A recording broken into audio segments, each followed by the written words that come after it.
Dicen que los alemanes nos admiran más de lo que creemos, pero también nos observan con lupa y con una mezcla de curiosidad y escepticismo que pocos latinos soportaríamos. Me propuse averiguar qué piensan realmente de nosotros, y, al rascar, descubrí que su visión es mucho más compleja que el típico chiste sobre la siesta o el mañana. Me presento en primera persona porque, al final, lo que sigue es fruto de conversaciones directas, de encuentros de trabajo y de comparaciones que me he visto obligado a hacer una y otra vez entre cómo vivimos aquí y cómo viven allí. Lo primero que me sorprendió es que para muchos alemanes lo español no es solo sol, playa y fiestas populares. Ven una cultura que se ha reinventado varias veces, un país que modernizó sus ciudades con decisión y una gastronomía que consideran una de las más creativas de Europa. Cuando se sientan a hablar sin prisa, reconocen que nos envidian algo tan sencillo como nuestra capacidad para socializar en la calle.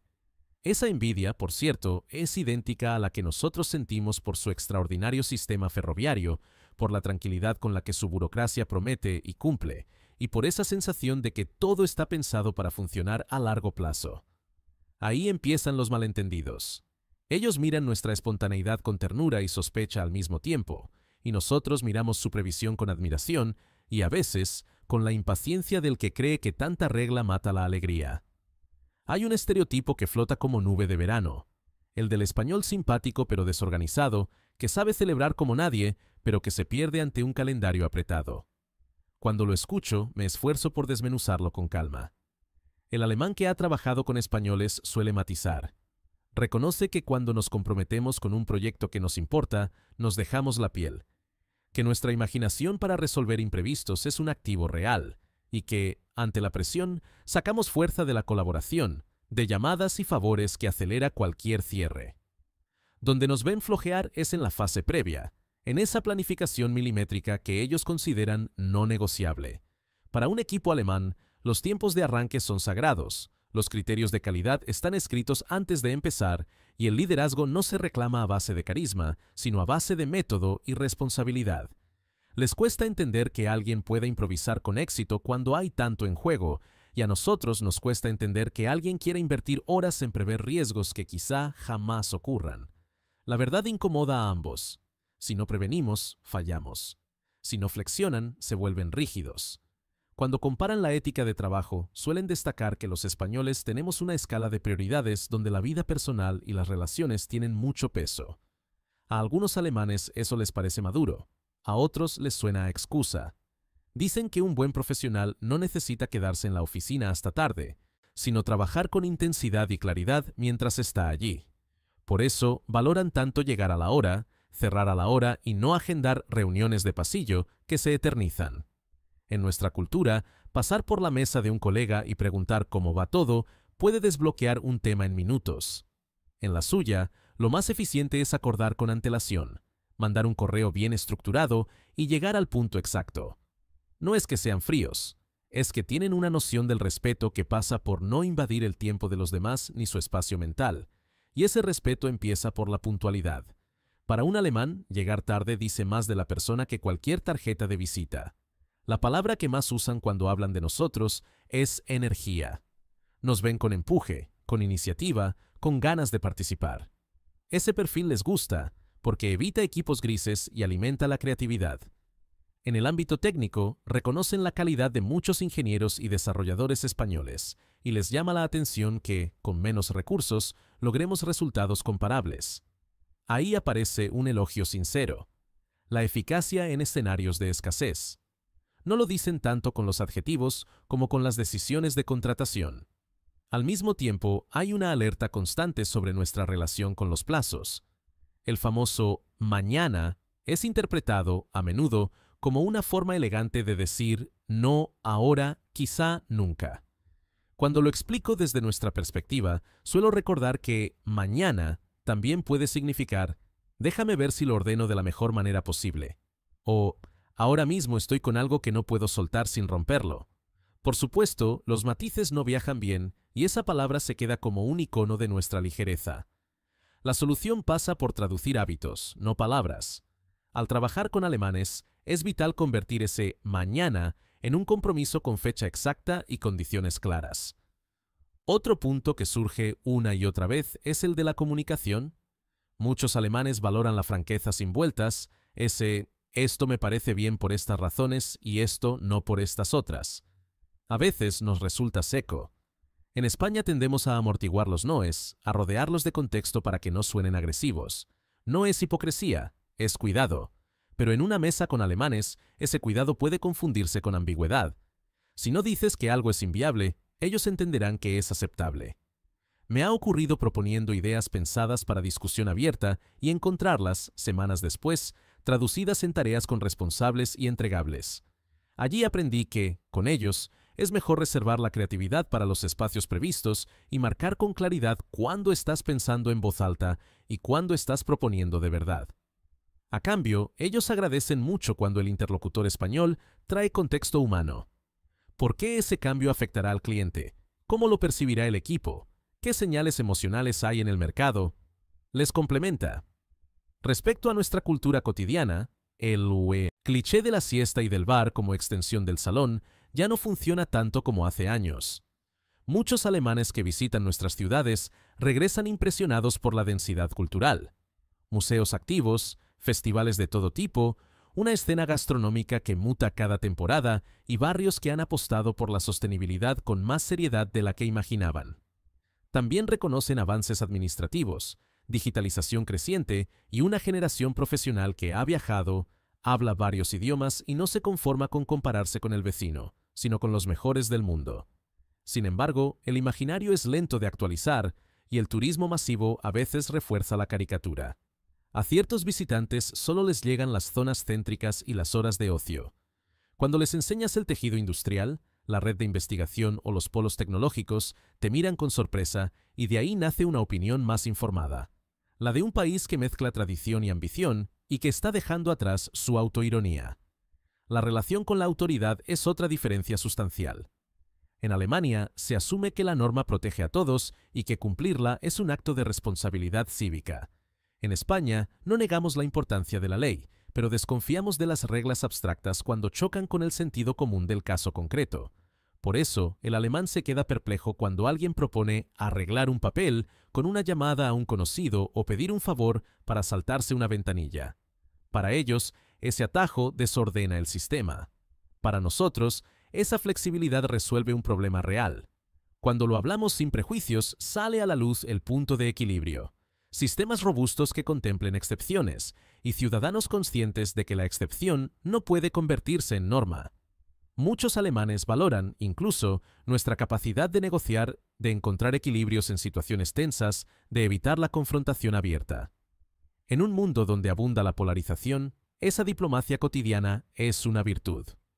En cuanto a la educación y la formación profesional, suelen admirar la tradición alemana de la formación dual, ese puente entre aula y taller que reduce el salto al mercado laboral. A veces preguntan por qué no lo replicamos con mayor intensidad. Lo que respondo es que también aquí hay raíces profundas de aprendizaje práctico, desde escuelas de oficios hasta grados superiores, aunque nos cuesta prestigiarlo socialmente tanto como ellos. En cambio, ellos nos reconocen una formación humanística muy sólida en muchas universidades, un amor por las letras, la historia y el arte que impregna conversaciones y decisiones culturales. En el ámbito empresarial, notan que el directivo español está acostumbrado a navegar ambigüedad y a construir alianzas con rapidez. Y reconocen que, cuando a un español le das una meta clara y autonomía, el rendimiento sorprende. No todos son flores. Existe un prejuicio que aparece de cuando en cuando. La idea de que el español tolera con demasiada facilidad el retraso, la excusa y el ya se verá. Ese prejuicio se alimenta de malas experiencias y de titulares oportunistas.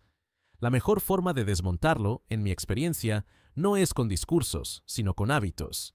Llegar a tiempo, mandar un resumen claro después de cada reunión, documentar decisiones, pedir por escrito lo acordado y gestionar expectativas antes de que la agenda se desmadre son gestos que convierten el respeto en lenguaje compartido. Es casi imposible que un colega alemán no valore esa disciplina, porque habla de fiabilidad. Y si a esa fiabilidad le sumas la calidez que nos sale sin esfuerzo, el vínculo profesional se vuelve duradero. Hablemos del famoso contraste entre puntualidad y el mañana. En un entorno alemán, la puntualidad es más que un reloj, es una ética. Significa que tu palabra estructura el tiempo de otros y que honrar esa palabra es honrar a la comunidad. Cuando no llegas a la hora, rompes una cadena de compromisos que afecta a todos. En España, aunque cada vez somos más estrictos con el tiempo, seguimos siendo más tolerantes con los deslizamientos. Lo justificamos con el tráfico, con el clima, con un imprevisto familiar. El alemán lo escucha y asiente, pero nota el patrón. Si trabajamos juntos, el truco es adoptar una regla sencilla. Cuando algo se retrasa, la comunicación debe adelantarse. Avisar con antelación, proponer una alternativa concreta y, si es posible, compensar el retraso con un avance en otro frente. Así, incluso el mañana deja de sonar a nebulosa y se convierte en un plan que cualquier alemán puede respetar. Sobre la jerarquía, otro choque suave pero constante. En equipos alemanes, el jefe existe para asumir responsabilidad y para proteger a su gente con claridad de objetivos y recursos.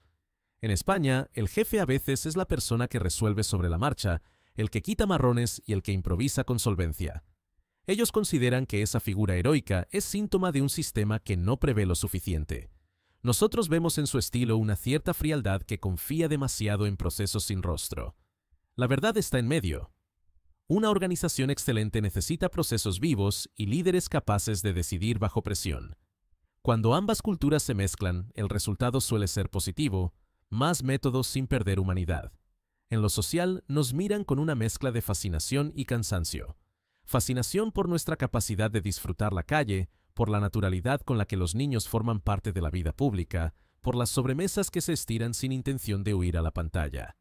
Cansancio cuando ese disfrute invade el descanso ajeno, cuando el ruido nocturno se convierte en norma y cuando la planificación urbana parece supeditarse a la fiesta. He notado que los alemanes agradecen cada vez más los espacios españoles que adoptan una cultura del silencio a ciertas horas, que mejoran el transporte nocturno sin permitir que todo valga y que equilibran ocio con descanso. En ese sentido, su crítica es también una invitación. Si cuidamos el entorno común, nuestra alegría se vuelve contagiosa incluso para quienes aman el sosiego. En términos de imagen internacional, perciben que España ha corregido estereotipos antiguos y ha construido marcas potentes en sectores creativos, deportivos y turísticos. Pero también detectan que nos cuesta exportar narrativa tecnológica y científica con la misma fuerza. Cuando se les pregunta por países de innovación, mencionan a menudo a otros antes que a nosotros, quizá por desconocimiento o por falta de relato propio. Aquí asoma una tarea pendiente. Contar mejor lo que ya hacemos bien, visibilizar casos de éxito y generar confianza en que la excelencia no es una excepción, sino una aspiración compartida. Los alemanes, que son amantes de los datos y de las pruebas, reaccionan muy bien cuando les pones delante evidencias claras. Patentes, publicaciones, proyectos europeos liderados desde aquí, startups que escalan sin ruido. En cuanto ven la foto completa, su respeto crece. Algo que me parece crucial es cómo valoran nuestra resiliencia. Varios alemanes con los que he compartido mesa y trabajo reconocen que los españoles sabemos atravesar épocas difíciles con humor, con redes informales de apoyo y con creatividad para rehacernos. Puede que ellos tengan sistemas de seguridad más sólidos, pero nosotros tenemos una musculatura social que sorprende por su eficacia en la trinchera. Esa complementariedad es una oportunidad de oro. Aprender de su rigor institucional sin perder nuestra capacidad de tejer comunidad. Cuando surge el tema de la educación en valores, llaman la atención sobre la importancia que damos a la familia y a los vínculos intergeneracionales. Lo valoran porque promueve cuidados cruzados, pero, a la vez, preguntan si esa estructura no dificulta la movilidad o la independencia de los jóvenes.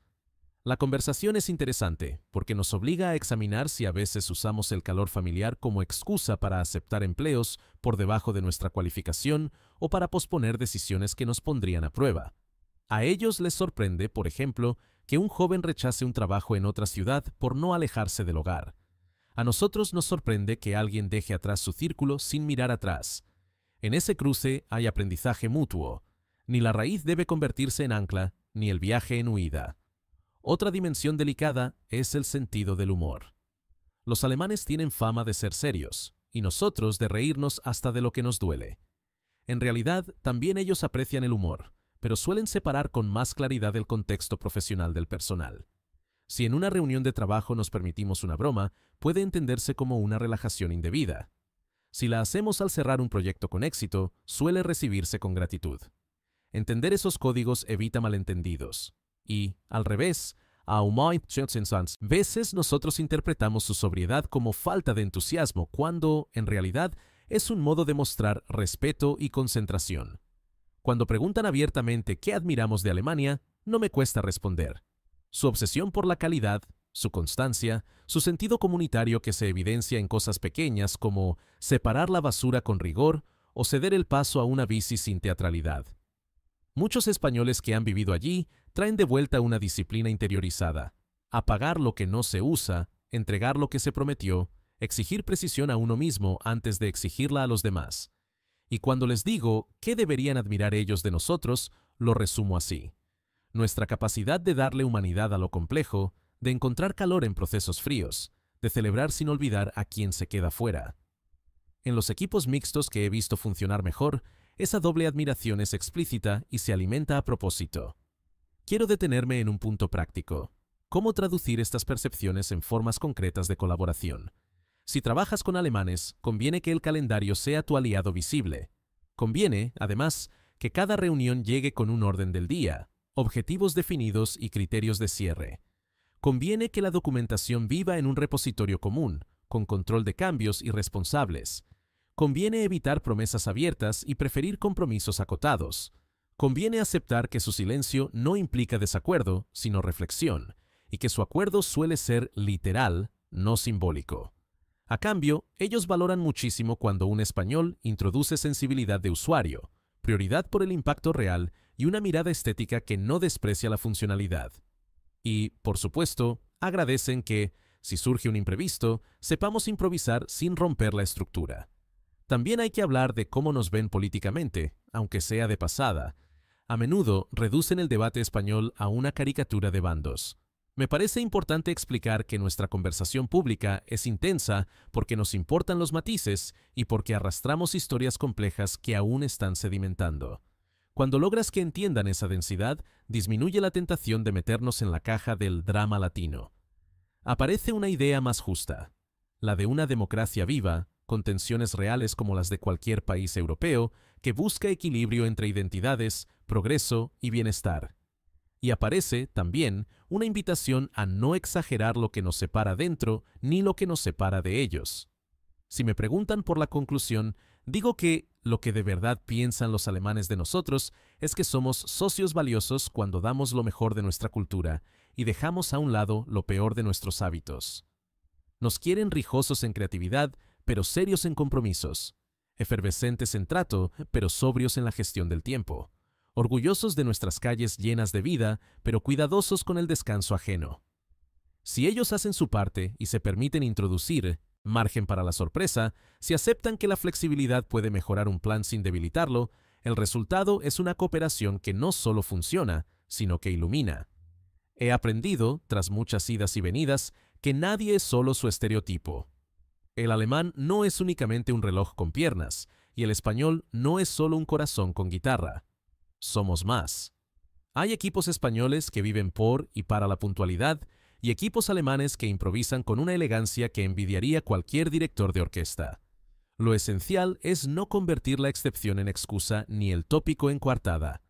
Si seguimos insistiendo en conocernos desde la realidad compartida y no desde los chascarrillos, descubriremos que el respeto puede ser tan cálido como un abrazo y tan preciso como un contrato. Termino con una invitación clara. La próxima vez que alguien te diga que los alemanes nos ven como amantes del mañana, pregúntale qué entiende por compromiso y qué está dispuesto a hacer hoy para merecer la confianza de mañana. Porque, al final, eso es lo que de verdad les importa y lo que también debería importarnos a nosotros. Que nuestra palabra se convierta en hechos sin que por el camino perdamos la alegría que nos define. Y si en este análisis te has visto reflejado, si te ha dado ganas de discutir algún punto o de contar tu experiencia con colegas alemanes, me encantará leerlo y seguir la conversación en el siguiente vídeo. ¿Qué idea te ha sorprendido más y cuál ha sido tu mejor o peor experiencia trabajando con alemanes o colaborando con españoles?